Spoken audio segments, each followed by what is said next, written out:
समक्ष रसलक्षण पर्व की पूजन के उत्तम आकिंचन धर्म अंग का अर्थ प्रस्तुत करती हूँ।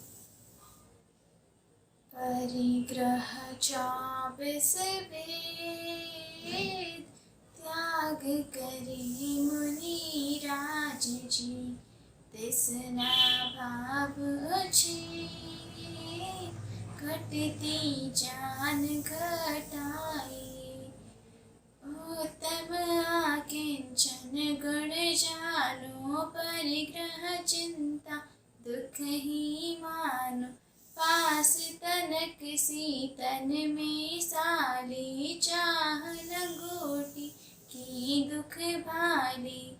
भाली न समता सुख कभी नर बिना, मुनि मुद्रा धरे तनि नगन पर तन नगन ठाणे। सुर असुर पायनि परे कर माहि, तिसना जो घटावे रुचि नहीं। संसार सो बहुधन बुरा हो, भला कही लीन पर उपकार सो। स्वास्थि ब्रह्मचर्य पर की नास्ति आकिंचन्य है। यदि स्वाधीनता ब्रह्मचर्य है तो एकत्व बुद्धि और लीनता का अभाव भी आकिंचन्य है। सबसे बड़ा परिग्रह है।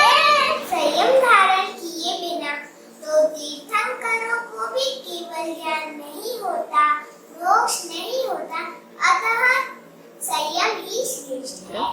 जब तक पर पदार्थों का ग्रहण या संग्रह का भाव न हो तो मात्र पर पदार्थों की उपस्थिति से परिग्रह नहीं होता है। मिथ्यात्व रूपी जड़ों को काट देने पर बाकी के परिग्रह समय पाकर छूटने लगेंगे।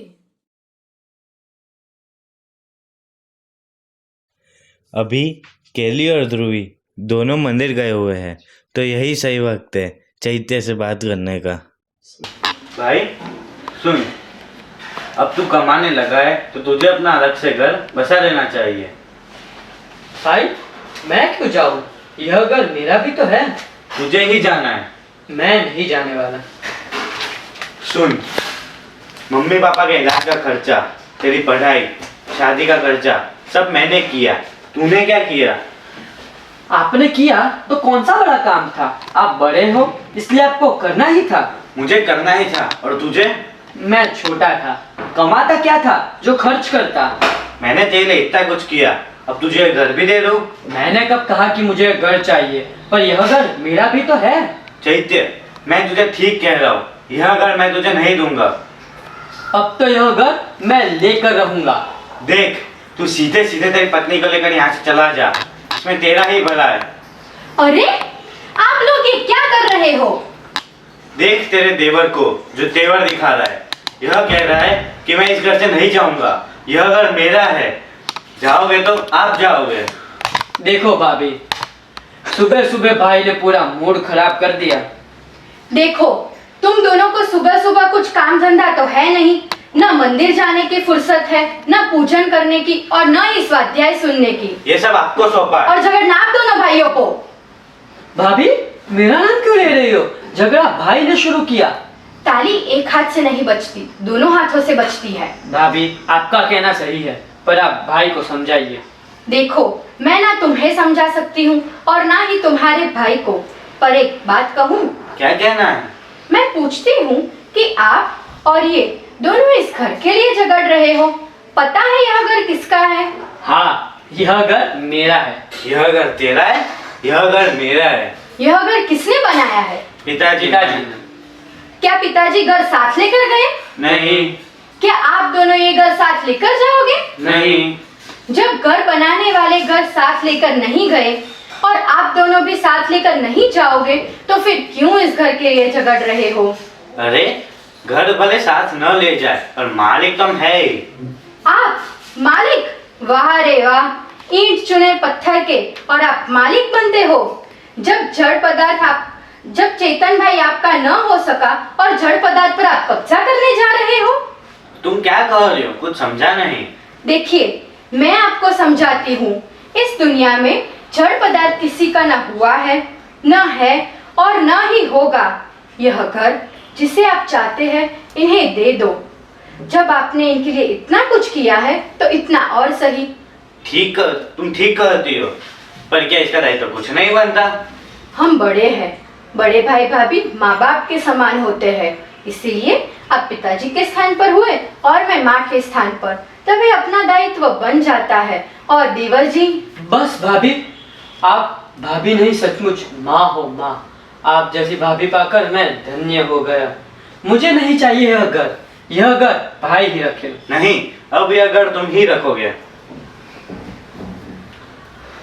मैं बहुत देर से सुन रही हूँ, परंतु मुझे बड़ों के बीच में बोलना सही नहीं लगा, इसीलिए न बोली। पर अब भाभी की आज्ञा हो तो कुछ कहूँ। कहूँ, क्या कहना चाहती हो? आज हम दोनों ने स्वाध्याय में सुना था कि जगत में कोई भी पदार्थ अपना नहीं होता। इसमें तो आकिंचन्य रूप हूँ, इसीलिए कोई भी परवस्तु मेरी नहीं हो सकती। इसीलिए यह घर किसी का नहीं है, यह एक धर्मशाला है।